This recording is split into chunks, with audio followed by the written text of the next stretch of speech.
খ্রিস্টানরা বড়দিন পালন করছে। এখন আপনারা বলেন কারা কারা বড়দিনের কেক খেয়েছেন? আল্লাহি হাত তোলেন তো দেখি।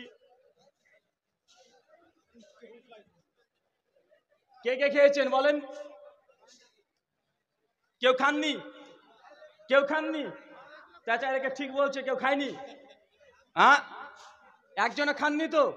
যদি না খেয়ে থাকেন আলহামদুলিল্লাহ, আর যদি খেয়ে থাকেন আজকে তওবা করতে হবে। যদি তওবা না করেন তো আপনি যদি এই মুহূর্তে অবস্থায় মৃত্যুবরণ করেন, আপনি কাফের অবস্থায় আল্লাহর সামনে উঠতে হবে। কারণ বড়দিনের কেক খাওয়ার অর্থ এটা।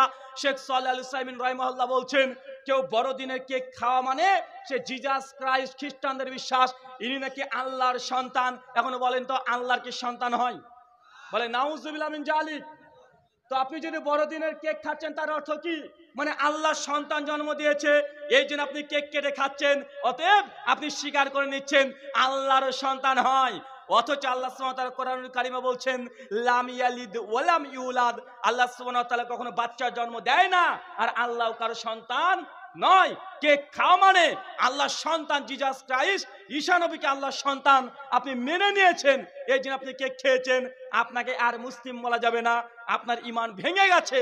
আবার কালেমায়ে শাহাদাত পাঠ করে আপনাকে মুসলিম হতে হবে। আপনি ভাবতেন আরে কেক তো খাচ্ছি, কেকই তো এটা, এটার সঙ্গে কি যায় আসে? ভাই মনে রাখবেন,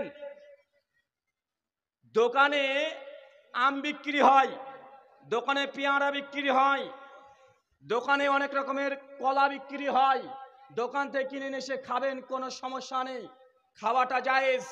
কিন্তু এই কলা, এই আম, এই জাম যখন কালী পূজার ওই বেদিতে উঠে গেছে আর অমনি বলে দিয়েছে দুর্গা পূজার সামনে ইয়া দেবী সর্বভূতেষু মাতৃরূপেষু সংস্থিতাঃ নমস্তাস্যৈ নমস্তাস্যৈ নমস্তাস্যৈ নমঃ নমঃ মন্ত্র যখনই পাঠ করে দিয়েছে ছিল ওটা কলা, হয়ে গেছে প্রসাদ। কি কথা বলেন?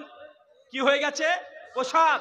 ওটা আপনি কলা মনে করে খেলেও আর কলা নয়, ওটা কলা মনে করে খেলেও ওটা কলা নয়, ওটা প্রসাদ। সূরা মাইদা 90 নম্বর আয়াতে আল্লাহ হারাম করে দিয়েছে। তাই জিজাস ক্রাইস্টের 25শে ডিসেম্বর বড়দিন কেক খাওয়া এটা হচ্ছে স্পষ্ট হারাম। আপনি কেক মনে করলেও ওটা খ্রিস্টানদের প্রসাদ, আপনি খেলেই আপনি স্বীকার করছেন আল্লাহর সন্তান আছে। ইনশাআল্লাহ যারা যারা খেয়েছি ইনশাআল্লাহ তওবা করবেন ইনশাআল্লাহ। ভাই তওবা না করলে আল্লাহর সঙ্গে শিরক স্থাপন করছেন। আল্লাহ সুবহানাহু ওয়া তাআলা আমাদেরকে বোঝার তৌফিক দান করো। মানে আমরা বাইরের দিক থেকে শুধু দেখি, আসলে যা দুনিয়াতে বাইরে দেখছেন এগুলো বাইরে নয়। আমাদের অনেক যুবকরা আছে, দেখবেন যখন বিয়ে করতে চায় তখন মেয়ের বাবা আগে দেখে যে ছেলেটা কি করে, তো ছেলেটা ব্যবসা করে, না বিয়ে দেব না। প্রাইমারি স্কুলের শিক্ষক খুঁজে বেড়াচ্ছে, আছে না নাই? আছে না নাই?